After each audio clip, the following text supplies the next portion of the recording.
मामाश्री, गुरु के लिए शिष्य का अधिक महत्व होता है या पिता के लिए पुत्र का? तुम्हारा प्रश्न ही ठीक नहीं है वत्स। जीवन के लिए जल और वायु दोनों ही का महत्व है। न पुत्र के बिना पिता का जीवन संपूर्ण होता है और ना ही शिष्य के बिना गुरु ही के जीवन का कोई अर्थ है। यदि सूर्य निकले और उसकी धूप लेने वाला ही कोई ना हो तो सूर्य के निकलने का अर्थ ही क्या है? उसकी क्या आवश्यकता है? यदि वर्षा हो और धरती उसके मोती समेटने के लिए अपना आंचल ही ना फैलाए तब मेघ का श्रम तो अकारथ ही गया ना। जैसे पुत्र पिता की पहचान होता है वैसे ही शिष्य गुरु की पहचान होता है। परंतु पुत्र और शिष्य में एक अंतर अवश्य होता है। पुत्र पिता का ही नहीं होता, पुत्र माता का भी होता है। उसका प्रेम, उसकी निष्ठा माता और पिता दोनों के बीच बटी हुई होती है। परंतु शिष्य केवल गुरु का होता है। परंतु तुमने ये प्रश्न क्यों किया? मुझे ये निर्णय लेना है मामाश्री कि मैं शिष्य बनूं या पुत्र। ज्ञान पैतृक संपत्ति या दाय नहीं है वत्स कि पिता से पुत्र की ओर चली आए। ज्ञान तो लेना पड़ता है और जो इसे ले ले इस पर उसी का अधिकार है। तब तो मैं पिताश्री का शिष्य ही बनूंगा।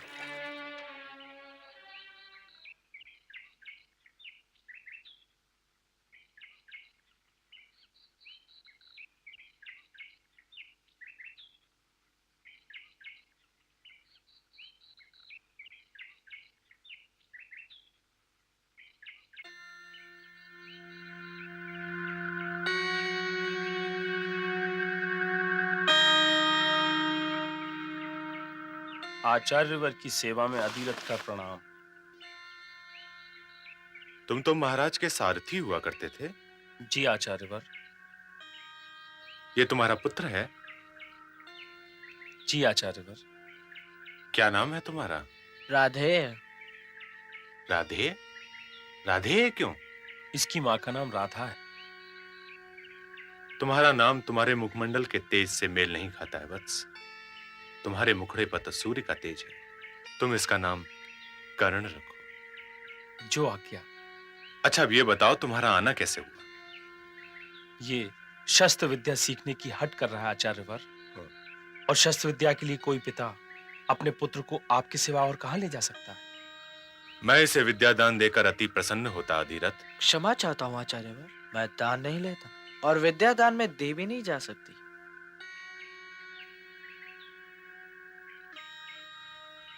आयुष्मान भव।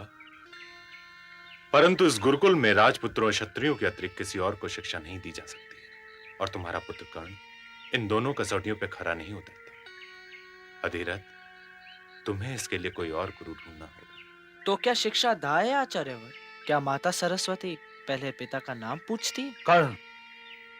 संसार चाहे मुझे जिस नाम से पुकारे बाबा, परंतु आप मुझे राधे कहा कीजिए। आपके मुंह से कर्ण सुनकर ऐसा लगता है जैसे कि मैं आपका कोई लगता ही नहीं। क्या मैं एक प्रश्न कर सकता हूँ? अवश्य। ये युवक कौन है? ये मेरा पुत्र है अश्वत्थामा। अर्थात ना तो ये राजपुत्र है और ना ही क्षत्रिय। प्रणाम आचार्यवर। इसके लड़कपन पर से क्षमा कर दीजिए गुरुवर।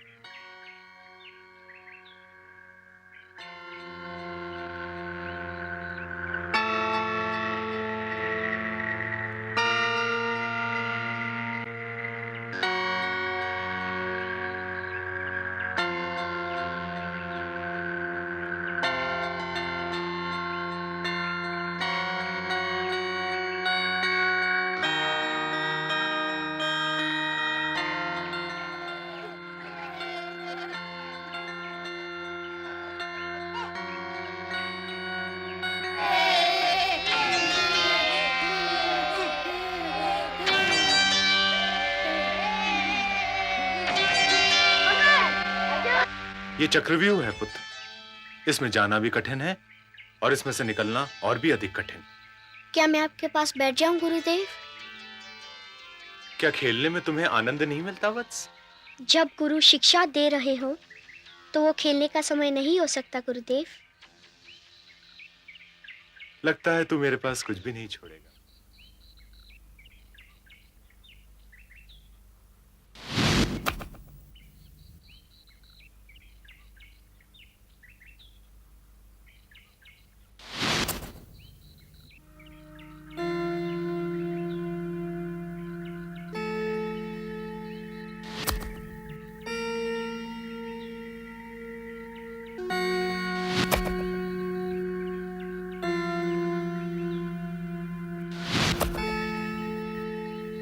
अब विश्राम करो वत्स।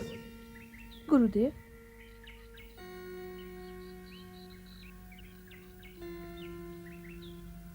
श्रेष्ठ धनुर्धर भव। आओ। ये वो परशुराम जी हैं जिन्होंने एक बार नहीं बल्कि बार बार अत्याचारी क्षत्रियों के विरोध में शस्त्र उठाए और भारतवर्ष को लगभग क्षत्रियों से सूना कर दिया और जीती हुई पृथ्वी प्रजापति कश्यप को समर्पित कर दी।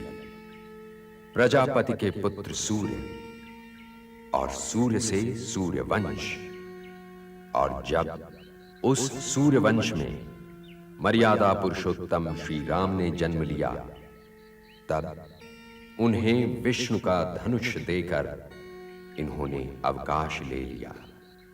परंतु गंगा पुत्र देवव्रत के सिवा किसी क्षत्रिय को अपना शिष्य नहीं बनाया।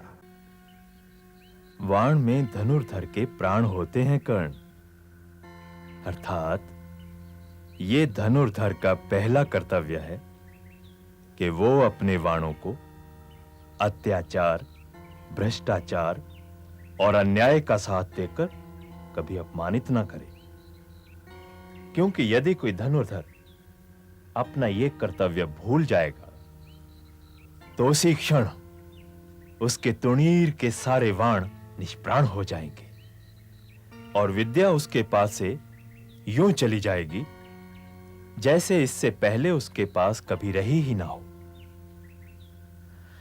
गंगा पुत्र देवव्रत के पश्चात आज तक किसी गुरु को तुम जैसा योग्य शिष्य नहीं मिला कर्ण, परंतु यदि तुमने वाणों की मर्यादा भंग की तो गुरु दक्षिणा में दी हुई मैं अपनी सारी शिक्षा तुमसे उस समय वापस ले लूंगा जिस समय तुम्हें उसकी बड़ी आवश्यकता होगी। तुम यहां से जब भी जाओगे वत्स, गुरु दक्षिणा दिए बिना ही जाओगे। शिष्य सरल सतपात्र को फलता है गुरु ज्ञान। गुरु की राखे आन जो रहे उसी की आन, रहे उसी की आन। तुम्हारी आंखों में प्रतिवाद का रंग क्यों है पुत्र? यदि मैं ये देखूं कि पुत्र तो मैं हूं, पर आपका स्नेह अर्जुन को मिल रहा है, तो मेरी आंखों में प्रतिवाद का रंग तो आएगा ही। तुमने कहा था कि तुम मेरा शिष्य बनना चाहते हो। तुम्हें मेरा पुत्र विधाता ने बनाया है, परंतु तुम सबको अपना शिष्य मैंने स्वयं बनाया है। यह गुरुकुल है, मेरे घर का आंगन नहीं। आंगन पर तुमसे अधिक अधिकार किसी का नहीं है, परंतु गुरुकुल में उसका अधिकार अधिक होगा जो सबसे अच्छा शिष्य होगा। अर्जुन तो वो नर है अश्वत्थामा जिसके कारण हमें नारायण के दर्शन होंगे। परीक्षा लिए बिना ही गुरु ने यह निर्णय कैसे ले लिया कि अर्जुन ही उत्तम शिष्य है? ठीक है, तुम्हारे संतोष के लिए परीक्षा ले ही लेते हैं। आओ।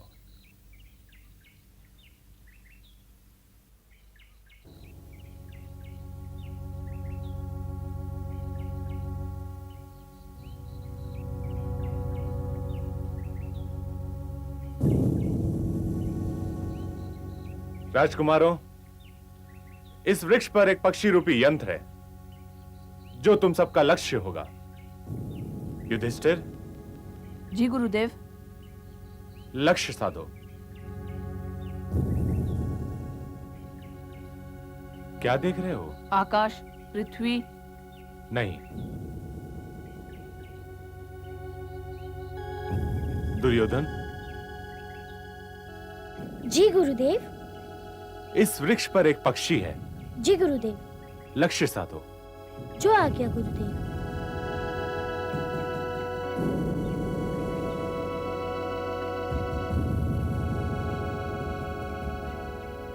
क्या दिखाई दे रहा है? पत्तियों में छुपा हुआ एक पक्षी गुरुदेव। ठीक है।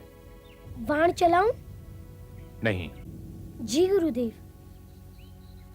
अश्वत्थामा, जी गुरुदेव। लक्ष्य साधो। जो आज्ञा गुरुदेव।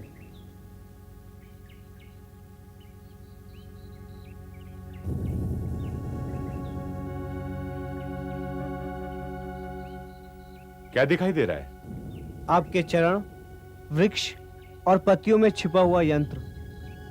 ठीक है, जाओ। जो आज्ञा गुरुदेव। अर्जुन,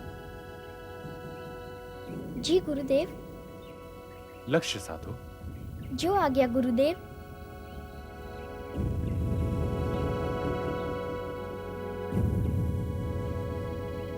क्या दिखाई दे रहा है? मुझे तो केवल पक्षी का सिर दिखाई दे रहा है गुरुदेव।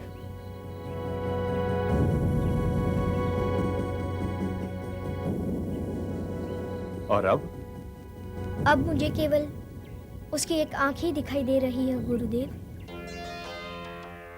ठीक है वत्स।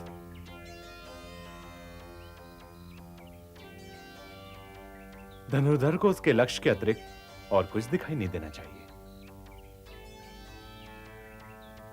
आपका ये शिष्य क्षमा चाहता है गुरुदेव।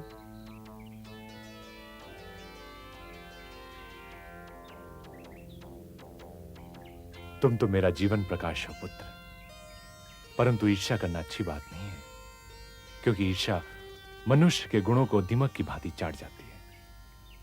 द्रोण के उत्तराधिकारी तुम हो, परंतु द्रोणाचार्य का सर्वश्रेष्ठ धनुधर शिष्य ये कुंती पुत्र अर्जुन है।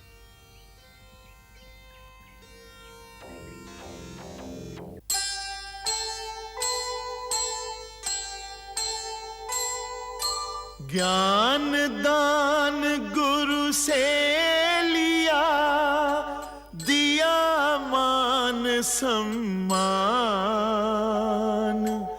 गुरुकुल को गौरव दिया, शिष्य कृष्ण भगवान,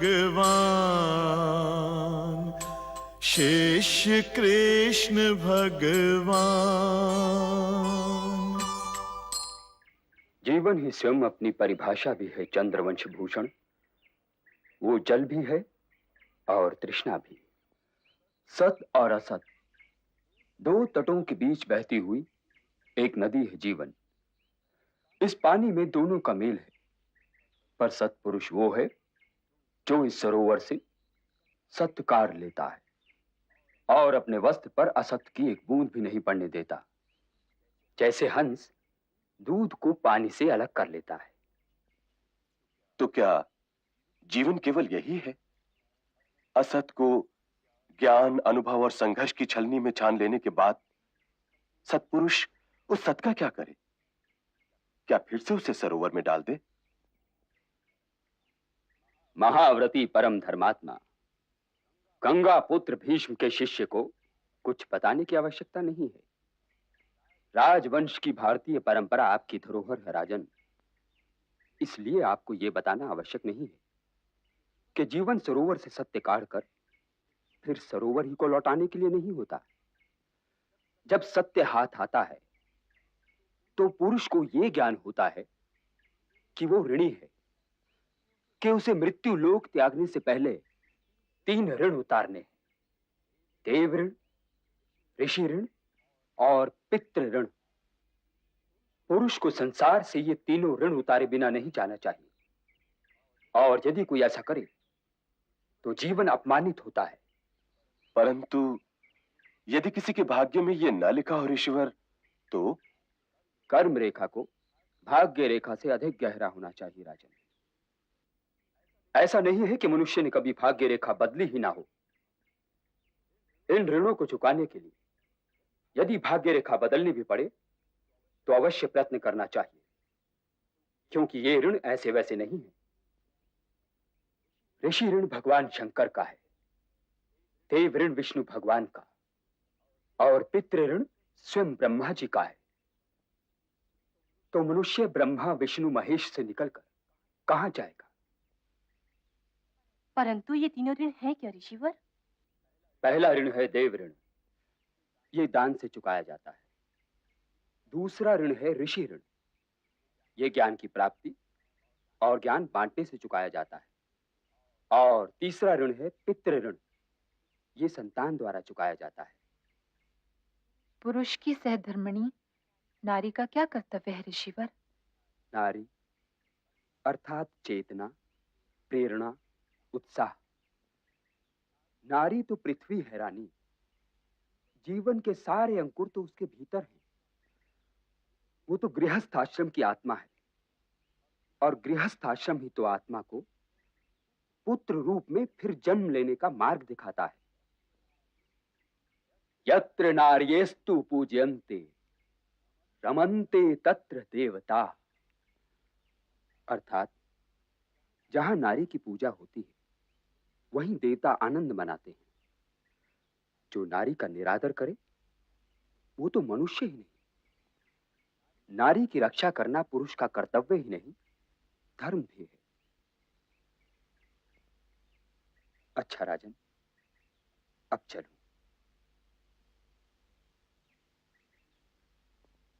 पुत्रवती भव, पुत्रवती भव।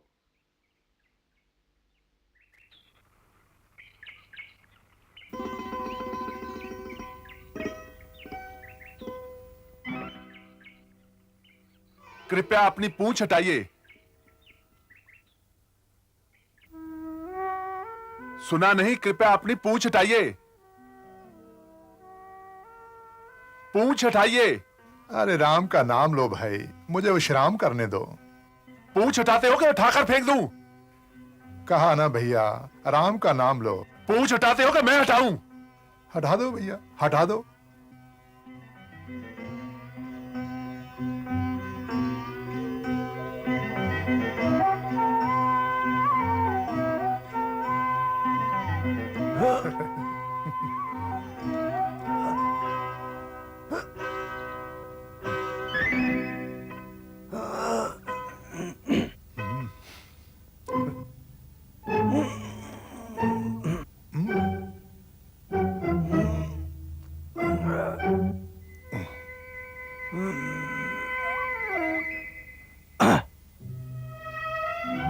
हटा दो भैया, मेरी ये बड़ी पुरानी अभिलाषा है कि कोई मेरी पूंछ हटा दे।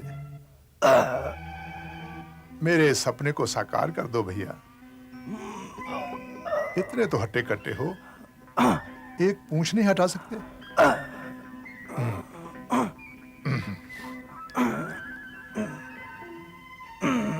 हटाओ हटाओ, हटाओ। हाँ?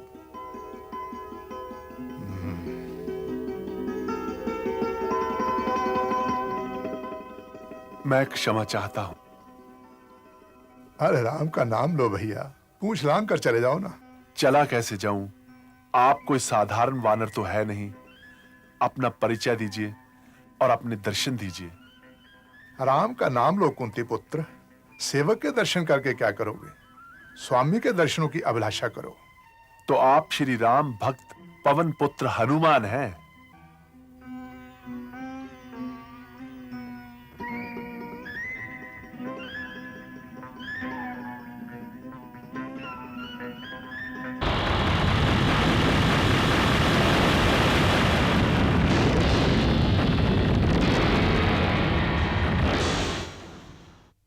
जय श्री राम।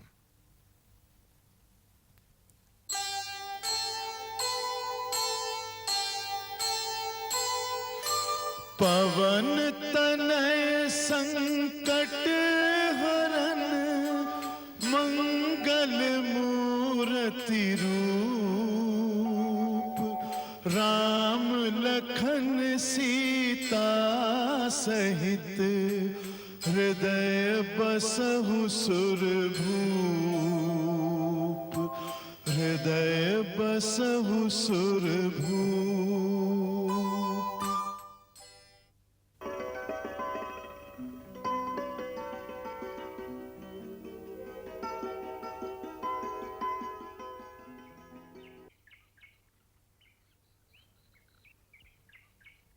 यदि मैं पवन पुत्र हनुमान नहीं होता तो तुम्हें बार बार भाई क्यों कहता?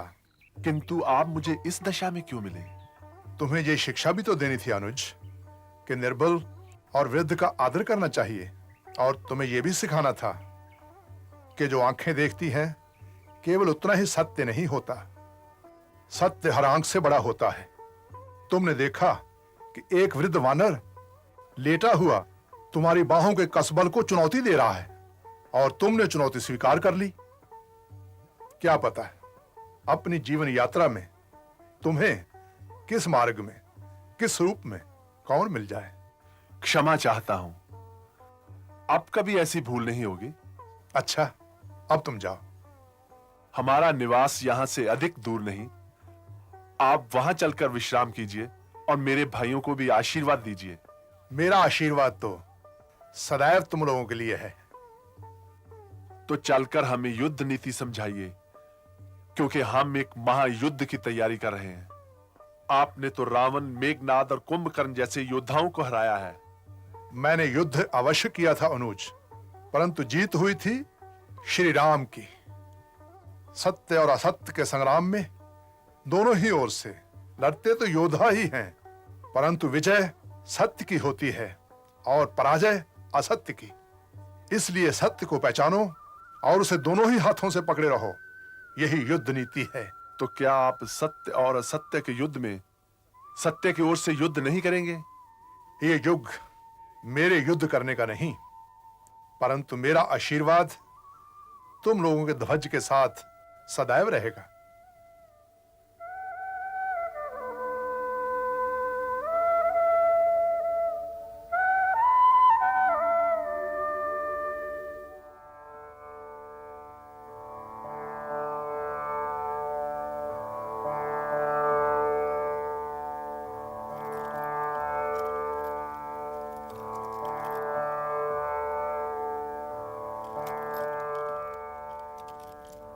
आयुष्मान भव, चिरंजीवी भव, यशस्वी भव। प्रणाम ऋषिवर व्यास, ये अंगराज कर्ण है। त्रिलोक में जो भी कुछ ज्ञान रखता है वह इस महान योद्धा को जानता भी है और पहचानता भी है। तुम बड़े भाग्यशाली हो शकुनी कि तुमने इस महान योद्धा के युग में जन्म लिया है। आयुष्मान भव। प्रणाम ऋषिवर।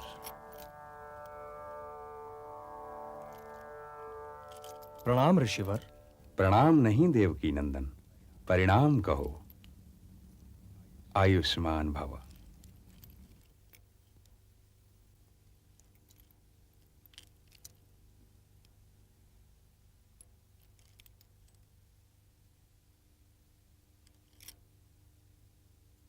भविश्री ऋषिवर। अखंड सौभाग्यवती भव। प्रणाम ऋषिवर। अपना अधिकार पाओ। जीवन एक सागर है पुत्र, और इसको मथना तुम्हारा कर्तव्य है। किंतु ध्यान रहे, मंथन से प्राप्त होने वाले अमृत के साथ साथ विष के उत्तराधिकारी भी तुम ही होगे। आपने पांचाली को कोई आशीर्वाद नहीं दिया ऋषिवर?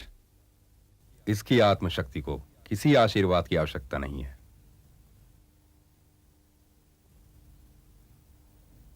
अपने केश का ध्यान रखना पुत्री।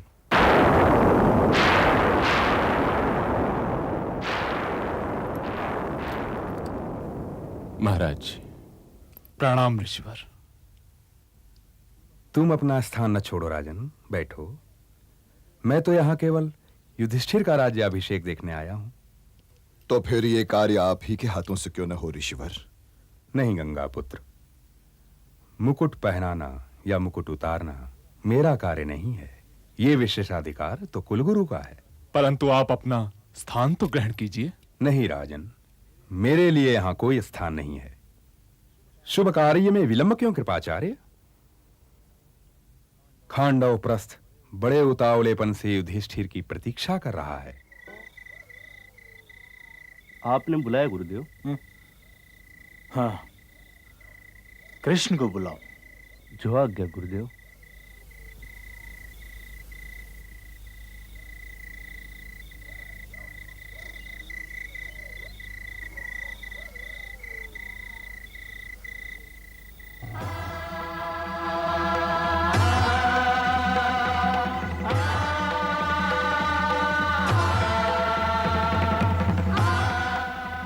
प्रणाम गुरुदेव।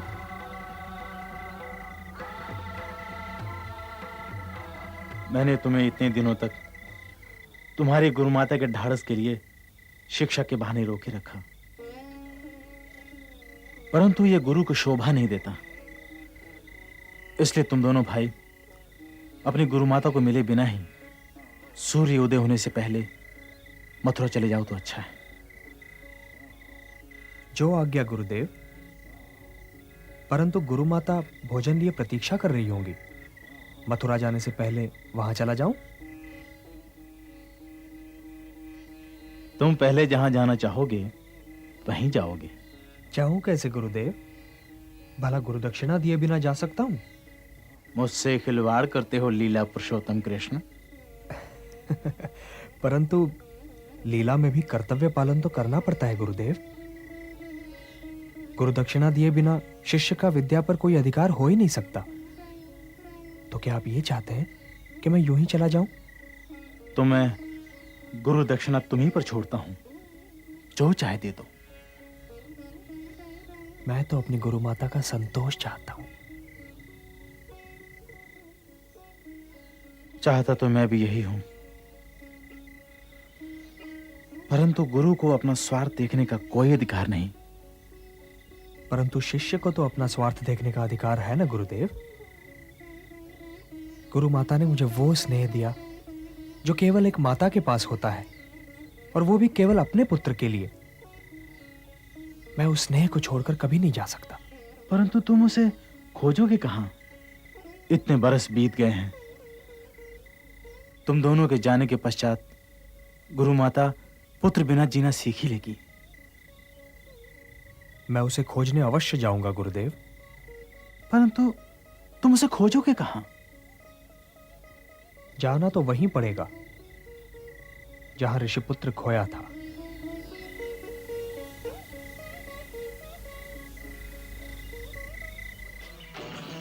बैठो पुत्र, बैठो।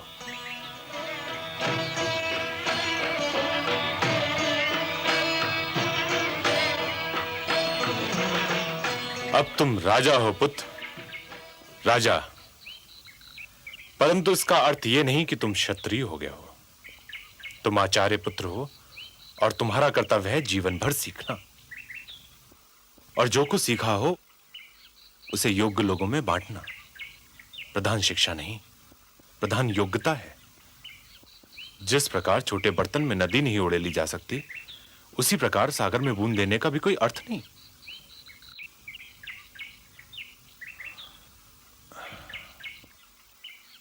क्या सोच रहे हो पुत्र? बहुत दिनों से एक प्रश्न में उलझा हुआ हूं। क्या जाने से पहले वो प्रश्न कर लूं? प्रश्न है किससे? पिता से या गुरु से? गुरु से। पूछो। आपने एकलव्य से गुरु दक्षिणा में उसका अंगूठा क्यों लिया? क्या इसलिए कि वह क्षत्रिय नहीं था? क्षत्रिय तो तुम भी नहीं हो पुत्र। परंतु मैं ब्राह्मण तो हूं। पहले मनुष्य आया या जातियां? केवल जन्म से कोई ब्राह्मण नहीं बन सकता। जिस दिन ब्राह्मण अपना कर्तव्य भूल जाएगा, ब्राह्मण नहीं रह जाएगा। एकलव्य से मैंने उसका अंगूठा इसलिए नहीं लिया था कि वो ऊंची जाति का नहीं था, क्योंकि विद्या पर किसी जाति का अधिकार नहीं है और ना ही हम किसी पर विद्या का द्वार बंद कर सकते। एकलव्य से मैंने उसका अंगूठा इसलिए लिया था कि उसने विद्या ली नहीं, उसने विद्या चुराई थी। इसलिए उस विद्या पर उसका कोई अधिकार नहीं। यदि वो कोई ब्राह्मण या क्षत्रिय रहा होता तब भी मैंने उसका अंगूठा मांग लिया होता।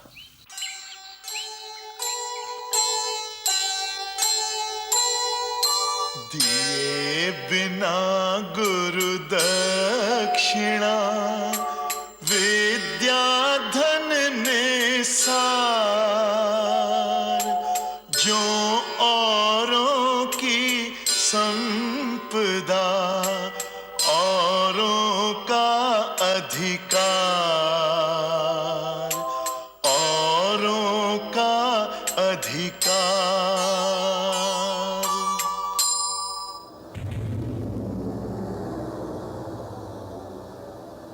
आओ शिष्य, बधाई हो। इन वाणों को पाकर तुम अजय हो जाओगे। मैं तुम्हें इनके गुण बताता हूं।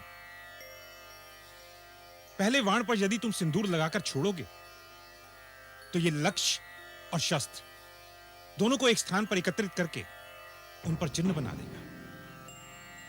दूसरा वाण छोड़ोगे तो ये लक्ष्य और शस्त्र दोनों को समाप्त कर देगा। और ये तीसरा वाण अतिरिक्त है, इसकी तुम्हें कदाचित आवश्यकता नहीं पड़ेगी। शिष्य, अब तुम में ऐसी शक्ति आ गई है कि तुम चाहो तो सृष्टि का नाश भी कर सकते हो। ये सब आपकी कृपा है गुरुदेव। आपने मुझे कृतार्थ कर दिया है और आपकी गुरुदक्षिणा भी मुझ पर अनिवार्य हो गई है। गुरु दक्षिणा में तुम्हें मुझे 2 वचन देने होंगे शिष्य। पहला वचन तो ये कि तुम इस अद्भुत शक्ति का प्रयोग केवल युद्ध में ही करोगे, किसी निजी झगड़े में नहीं।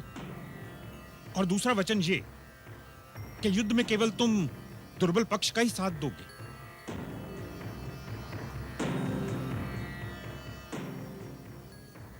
मैं आपको वचन देता हूं गुरुदेव, मैं इन वाणों का प्रयोग निजी झगड़ों में नहीं करूंगा और युद्ध में दुर्बल पड़ने वाले पक्ष का ही साथ दूंगा।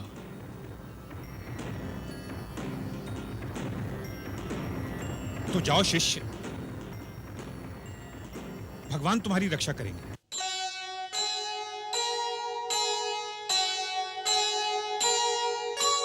जब भी जाओ युद्ध में दो दुर्बल का साथ,